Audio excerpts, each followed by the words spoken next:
Morning, friends. Just out for a lovely stroll with Roka before work. Sun is shining, the birds tweeting around in the morning, it's beautiful. And I was just thinking about body image. It's a topic that's been coming up quite a lot in sessions with coachees at the moment. And it's a topic that is always present in questions, whether that's for the podcast, whether that's just direct messages to myself, whether it's comments on YouTube videos. It comes up a lot.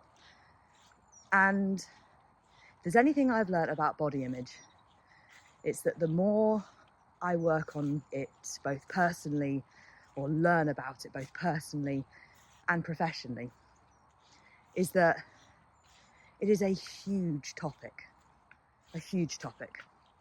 with lots and lots of layers. And I think sometimes that can get lost in awareness, and body image can become something that is narrowed down to how you see your body. And in that, it can then become narrowed down to the idea that your body and what your body looks like is the focal point of the issue and the problem.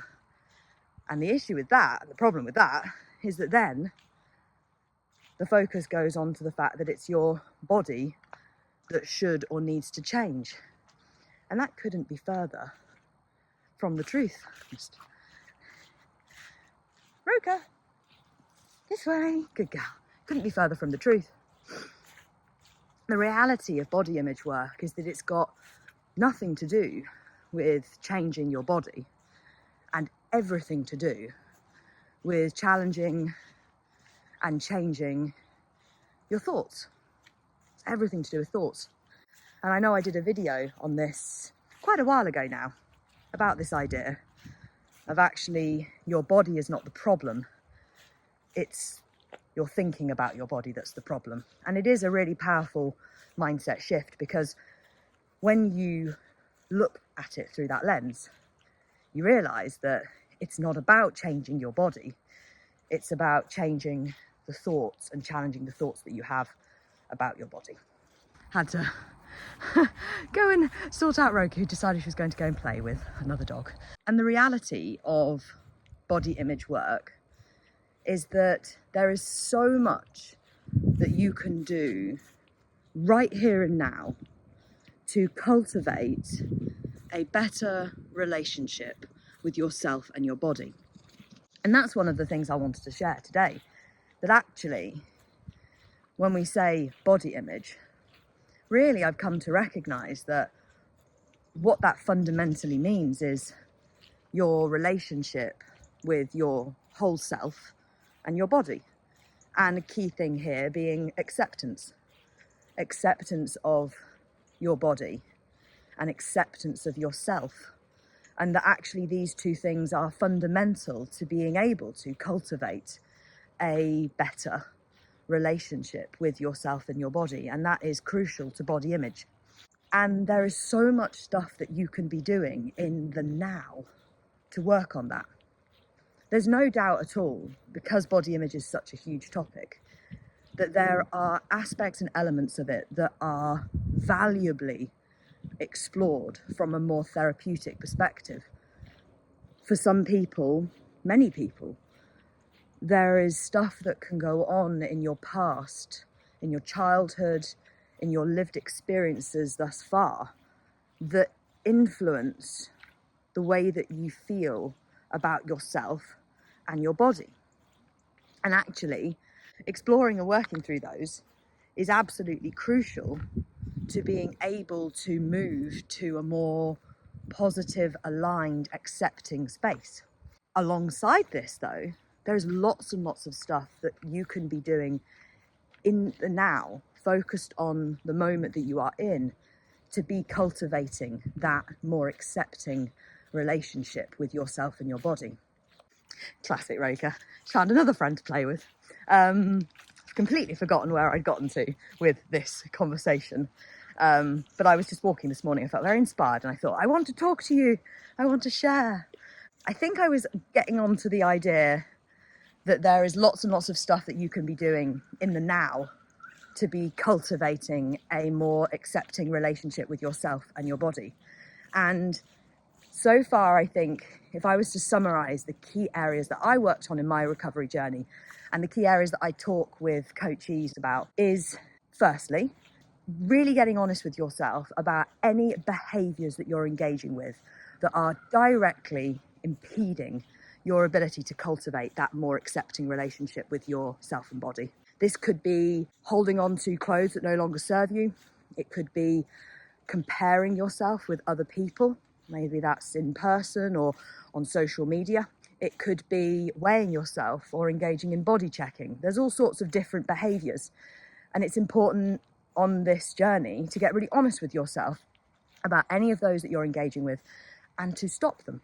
You know, if you're trying to teach your brain that you are making friends with yourself and your body, if you're trying to teach yourself that you are trusting your body and that you are accepting of yourself and your body, directly engaging with behaviors that are oppositional to that is going to make that incredibly difficult, if not impossible. So that's the first thing. Secondly, there is the process of working towards a more neutral relationship with your body. And this basically means focusing on what your body does for you and enables you to do, and really looking at your body and your relationship with your body through a more neutral lens, a lens of acceptance and respect and trust based on all that your body does and allows you to do. And this can be challenging in recovery, particularly with people who are navigating comorbidities or who are working through other layers and levels of challenge with this. It can be tough, and there can be all sorts of work that you have to be compassionately open to doing to find a space within that neutrality that fits for you. But it's infinitely valuable work. Thirdly, there is the very important process of connecting with who you are aside from your body, who you are aside from your physical form, the things that light you up, the things that bring you joy, what your values are. There is so much powerful work that can be done. And this is where body acceptance overlaps with self-acceptance, of exploring and connecting with who you are aside from your body and what your body looks like, and really working with that mantra of you are more than your body is such an important aspect of the journey. And it's vast. Again, this is where body image work is a huge topic, but that is incredibly valuable. Fourth, I would say, is about getting curious about the beliefs that you hold. Looking at what things are currently planted in your garden of beliefs, who planted them, whether or not those plants are still serving you, and where you may still be watering things even though they aren't serving you, and what it might be like to weed those things out or to plant new things. I think the powerful thing about this analogy of the belief garden, which is something that I first came across in a book called Come As You Are, is this idea of the belief garden. And I love it because it really facilitates this image that actually we are not written in stone, that our beliefs, they are learnt and they can be unlearned and relearned in the same way that a garden can be nurtured and nourished to grow and shift and change and evolve over time. And you can weed certain things out that may have been planted by people before you became the one that was in charge of your garden. And you can look at those things and think, that doesn't serve me, and I'd like to weed that out or plant something new. Number 5, I would say you really can't do this work without also recognizing the societal messaging, the diet culture, the fat phobia, the oppression that plays a role in the way that we view bodies and values of humans. I feel like it's absolutely so important to not entirely internalize the struggles that you may be facing, because that does a disservice to the, he dropped it, to the systemic and societal level of change and shift that is needed, and it takes away the responsibility that absolutely should be placed at the feet of those societal messaging and those societal constructs. I'm going to try and wrap this up now because I've officially come out of the field and I'm going to be walking down the street. There's going to be cars and it's going to be noisy. Key is, I want you to know there's lots that you can be working on. And remember that thing I said right at the start about the fact that this is not about changing your body, this is about changing your thinking about your body. Also, please remember that if you are watching this and you're in recovery from restrictive eating disorder, one of the components of an eating disorder is fear and resistance to weight restoration. And also one of the components of an energy deprived brain is hyperfixation on your body. And so it's absolutely crucial in this conversation to recognize that if you are navigating rebuilding your relationship with your body and self alongside recovery, that the foundational work of recovery, of getting fully nutritionally rehabilitated and neurally rewired, is a big part of this process. And finally, let's make space for the normality of fluctuations in your body and self-acceptance. The reality is that as a human being, it is a very shared experience and a very normal shared experience to go through times where you feel less accepting of yourself and you feel less accepting of your body, where your relationship with your body and yourself is more challenging or it feels more distant. That is totally normal. And I think it's very important in this journey as well to recognize that the destination you're aiming at is not a place where you're going to spend every second of every day in love with your body. And also it's not a place where you're going to spend every second of every day deeply and radically accepting yourself and your body. That's just not reality.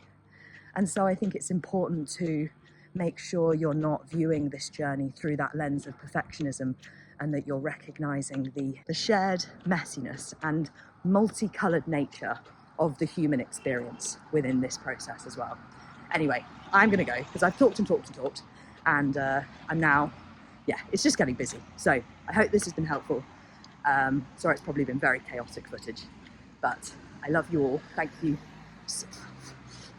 Thank you so much for your love and support on this channel.